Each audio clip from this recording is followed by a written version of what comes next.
how to fix WhatsApp voice message problem or voice chat issue. Hey guys, in this video, we will see how to fix WhatsApp voice message problem or voice chat issue. First, open the Settings app on your iPhone. Then, scroll down and tap on WhatsApp. Here, ensure that the microphone toggle is turned on. This allows WhatsApp to access your microphone for voice messages and voice chats. Next, go back to the main settings menu and scroll up to tap on Bluetooth. Now, turn off Bluetooth. Sometimes Bluetooth connections with other devices can interfere with WhatsApp's microphone functionality. Then, go back to the settings menu and tap on Screen Time.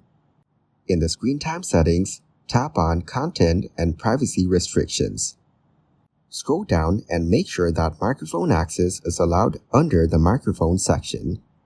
Finally, if necessary, turn off Content and Privacy Restrictions to ensure that no restrictions are blocking microphone access.